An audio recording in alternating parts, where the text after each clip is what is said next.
На днях руководство мессенджера WhatsApp заявило, что будет передавать личные данные всех своих пользователей в материнскую компанию Facebook. Это означает, что отныне WhatsApp не только де-факто, но и де-юре делит все данные о переписках около 2 миллиардов своих подписчиков с Facebook.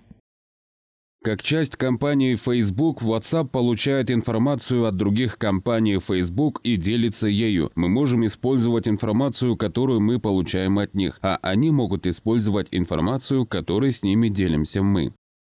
Основатель мессенджера Telegram Павел Дуров опубликовал пост, в котором раскритиковал WhatsApp из-за проблем с безопасностью пользовательских данных. По его мнению, конкурирующий мессенджер нравится диктаторам, потому что позволяет шпионить за своими людьми.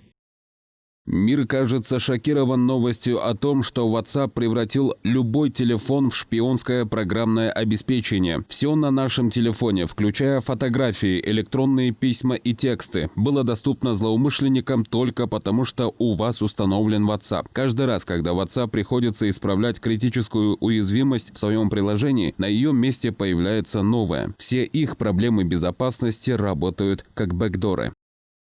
Между тем, программисты уверены, что обычные люди об этом могут не беспокоиться, потому что популярный мессенджер WhatsApp идут на такой шаг лишь для улучшения своей рекламы. WhatsApp недавно запустил именно такую функцию, чтобы люди подтвердили передачу некой информации на их платформу Facebook. Это они делали в целях улучшения рекламы своей. И они всю информацию не будут получать, оказывается. То есть они просят разрешения, чтобы определенные, там, это называется метаданные, там, устройство какое у нас, там, каким устройством больше людей пользуются. Номер у нас и так есть у WhatsApp, да, там, потом есть геолокация, там разные эти бывают, которые вот, где больше всего людей, чтобы они могли это определить. По мнению специалиста IT-сферы по поводу того, что Facebook обновил свою политику приватности и безопасности использования данных мессенджера WhatsApp, раздутый хайп, потому что сложились несколько факторов.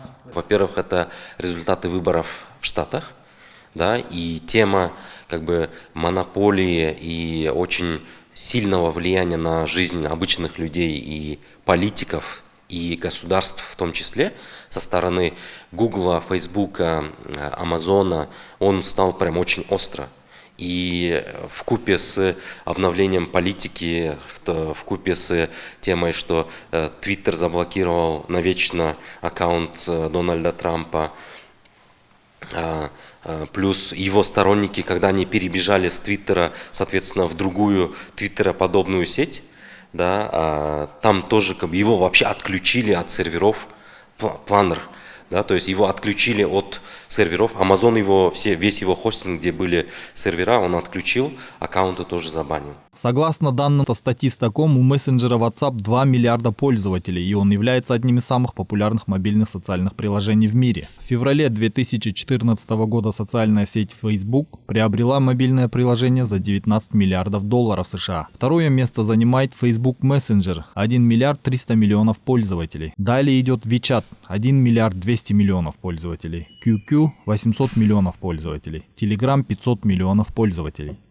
Азамат Кенжешев, Тынчтык Кульбаев, Нью ТВ.